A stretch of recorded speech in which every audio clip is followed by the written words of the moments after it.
Meron tayong dalawang shares for this morning. Tawagin ko po yung isang shares. Isang share. Si Franz. Palakpakan lang tayo na.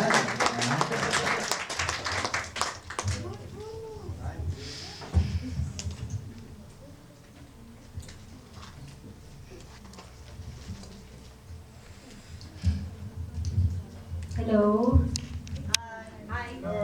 Hello? Hi! Hello! Pinapawala ko lang yung kaba ko eh. Ayun, magandang umaga sa inyong lahat. Hindi ko talaga na-expect na mag-share ako ngayon sa inyo.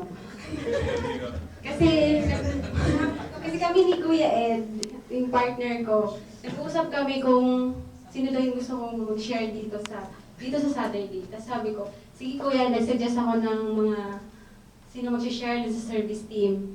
Tapos sabi ko, ikaw Kuya, sino yung gusto mo? Sabi niya, sige, meron na rin akong napili. Tapos sabi niya, partner, ikaw yung napili ko. Ha? Parang nagulat naman ako. Sabi ko, tapos patulog na nung that time. Tapos sabi ko, okay, sana pala natulog na lang ako, hindi ko na lang pinausap si Kuya Ed.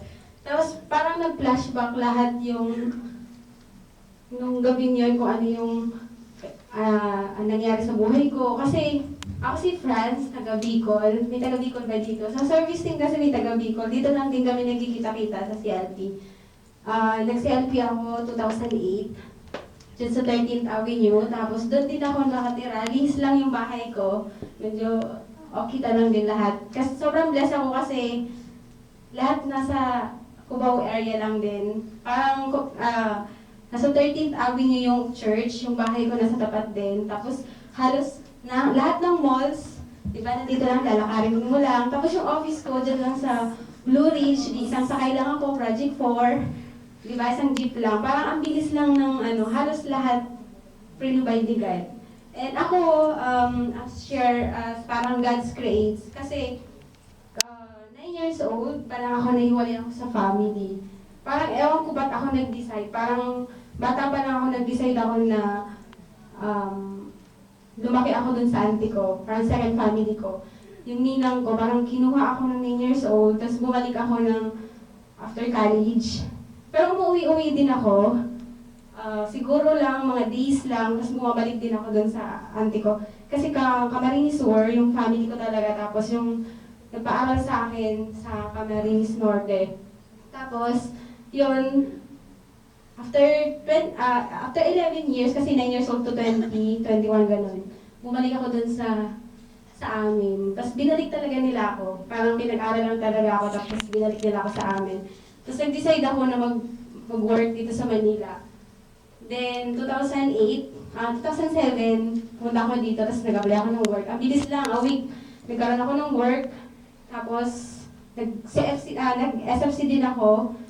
Then, tuloy-tuloy yun. Tapos sabi ko, 2008, sobrang busy, tapos na yung CLP. Tapos sabi ko, ganun din ako sa inyo, nakaupo ako dyan. Tapos sinapakinggan ko yung mga nag-share. Sabi ko, nakaka-amaze yung mga nag-share dito sa harapan. Kasi sabi ko, ako wala akong maikwento kung gaano ba ako kalab ni God. Tapos, after ng CLP, di ko alam, nung napunta ako sa Manila, dati kasi dun sa Bicol, sobrang active ako. Hindi na ako nagkakasakit. Nung napunta lang ako ng Manila, sobrang sakitin ako every month. Nagkakasakit ako, pero hindi ko alam kung anong sakit ko. Almost 1 year siya. Parang every month na lang, parang di ko alam kung ano. Tapos, parang pinagdadasal ko nung 2009, January yun. Tapos sabi ko, Lord, sana masagot kung ano yung talagang sakit ko. Tapos parang binigay ni God yun, yung answered prayer ko ng May 2009. Tapos yun, na-hospital ako nun, tapos ang findings nun is acute appendicitis. Tapos nagaling lang kasi pre-invite ako ni God. Nagkaroon ako ng sobrang special na hospital.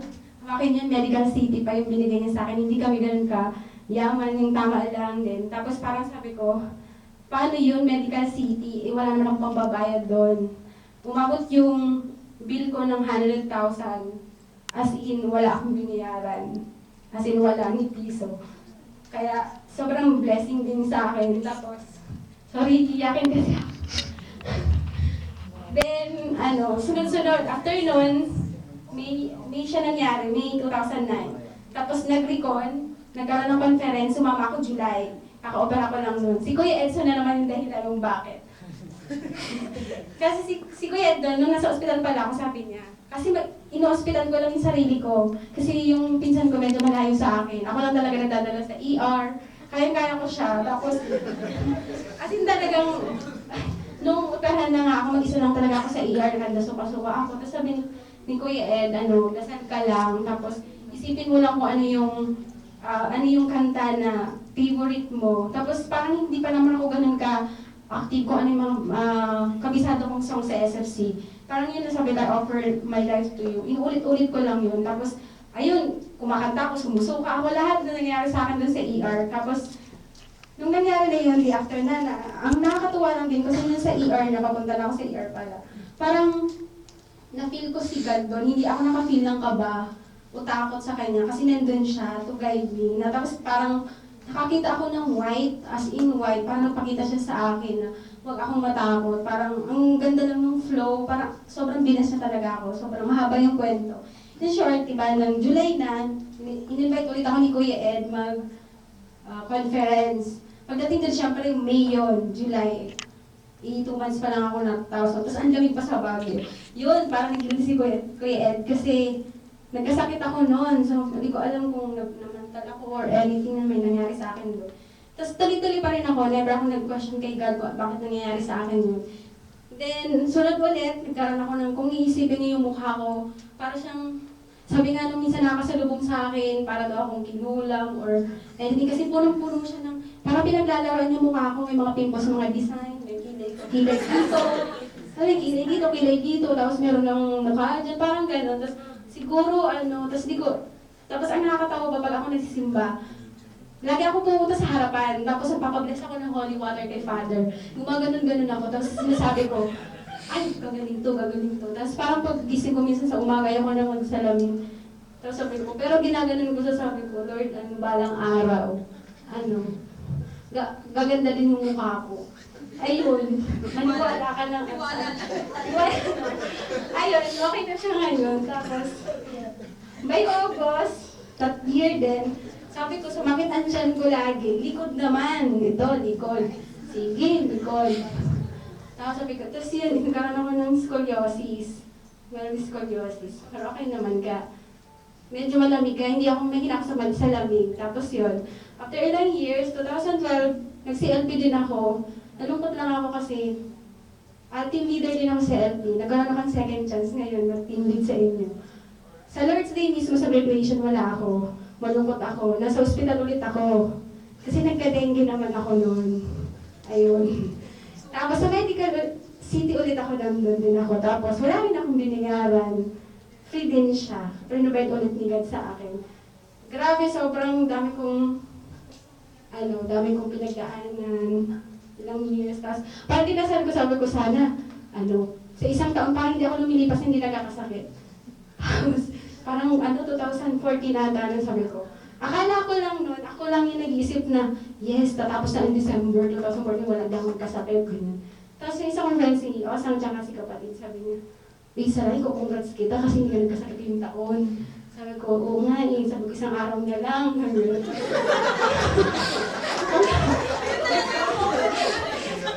Sige, yun, nakakatawa kasi hindi na lang nagkasakit. Tapos hanggang ngayon, every time yun yung prayer ko lagi kay God, kahit puyat ako ng puyat, kung ano yung kinapayat ko ngayon, ikakapayat pa to. Kasi makikita nyo ko dati, sobrang payat ako.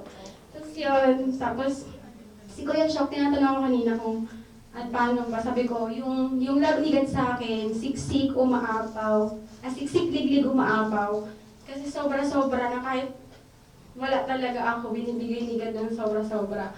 Tapos sabi niya, ilang years ka na dito, Boss? 2008 po ako nag-CLP. Wow, you're staying lang sa SFC. Bakit nag-stay ka? Ganyan-ganyan. Sabi ko, hindi naman ko, sabi ko, nag-stay ako sa SFC dahil may pupunan sa akin o yung taong magmamahal sa akin, kundi yung pagmamahal sa akin ni God ng buong buo, yung kukumpleto sa akin. Kasi hindi mo naman hahanapin yung taong magmamahal sa iyo ng parang ihanapin mo lang yung para makumpleto ka. Hindi. Kasi si God, laging andun. Kasi parang nung 9 years old pa lang ako, parang nakaplano na yung buhay ko. Hanggang ngayon, nakasama si God. Na parang siya yung bubuo sa akin. Kaya yun, sobrang siksik ni God, umaapoy yung love sa akin ni God. Sana kayo din. For that, may God be praised.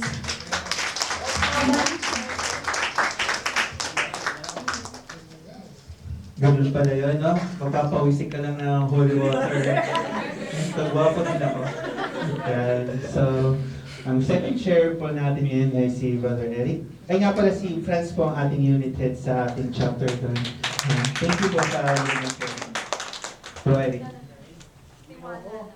Tiwala lang.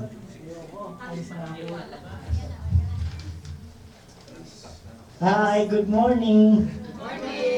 Hi, good morning ulit. Ako pala si Eric. Pinakabatang joke lang. Hindi. Ako pala si Eric. Yung former YFC Youth for Christ. Nag-graduate po ako ng CLP last year. Ngayon, share ko lang tungkol sa buhay ko. 1 hour and 16 seconds. Parang ganun. Ako ay dating YFC, tapos nag-grow ako sa YFC ng more than 10 years. Last year lang ako nag-CLP ng singles. Sobrang i-share ko lang yung mga moments nila, past years na nangyari sa buhay ko. Parang, una, yung buhay ko noon, buhay namin, may dumating na struggle sa buhay namin. But, sumali ako sa YFC ng 2006. Tapos, habang nagsiserve ako sa YFC, more than a year, naging chapter head pa nga ako nun eh. Tapos yung pagiging chapter head ko nun, sobrang hirap.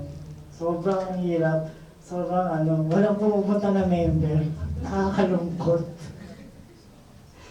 Hindi naman God's love kasi sa buhay ko, 2010, December 25, papa ko namatay.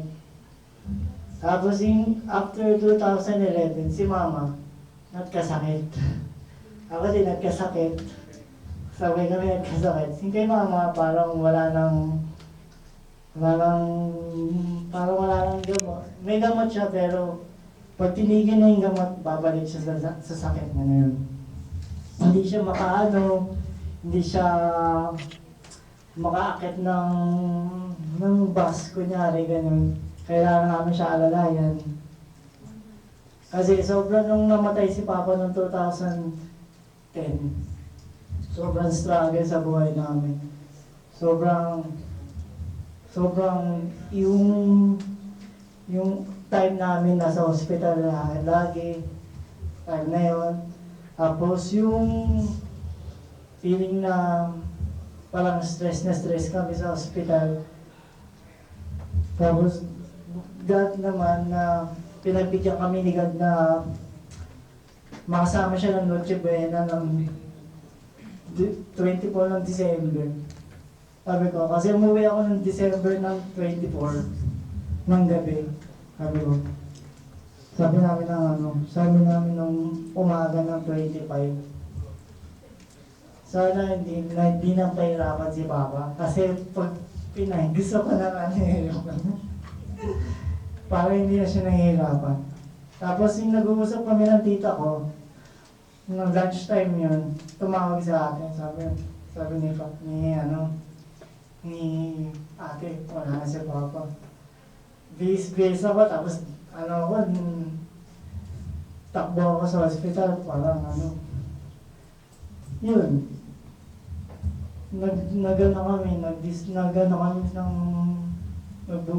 Nag-celebrate kami ng Christmas sa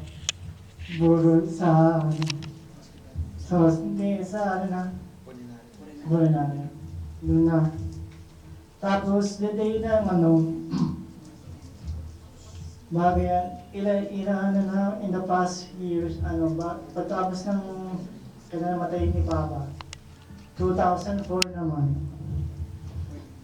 2014, namatay ang lola ko, mama ni mama. Kasi sobrang sakit na, may cancer na siya. Tapos, yung tipong before na namatay siya, nakausap ko siya. Nakausap ko siya na day ng March 18, 2014. Nakausap ko pa siya, nakausap pa namin sa hospital. At that day na, March 19, nandun kami sa bahay, nandun sila mama sa hospital, yung mga pinsan ko, mga kapatid ko na sa hospital. Kami lang natira ng mga tita ko, tsaka may ibang pinsan ko sa bahay. Ano yan? Yun.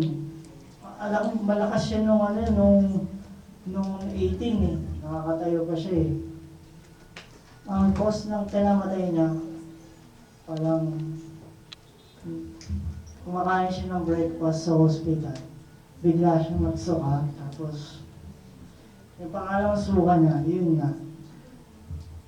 Parang sobrang sakit nun. Tapos last year naman, namatay yung tito ko. Kasama ng tito, kapatid ni mama. Kasi sobrang sobrang yung lungs niya, sobrang sakit. Kasi yung tito ko na yun, sobrang sa smoke.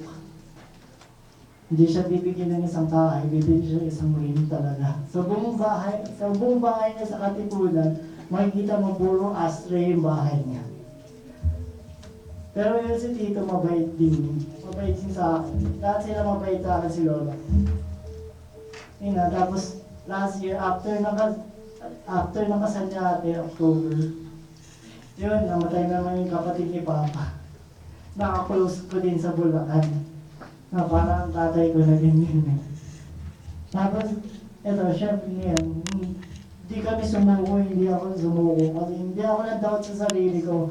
Kasi ang pagmamahal ni God, nandito lang sa puso natin. Yun lang. May God be praised.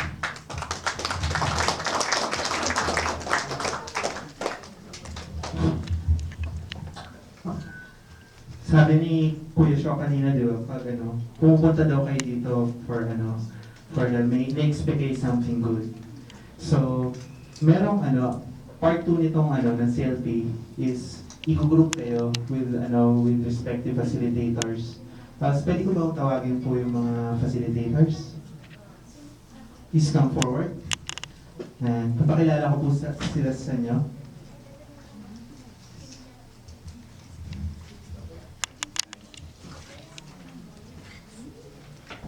So, isang facilitator po natin si Ate Franz, tapos si Scott, tsaka si Brother Jello.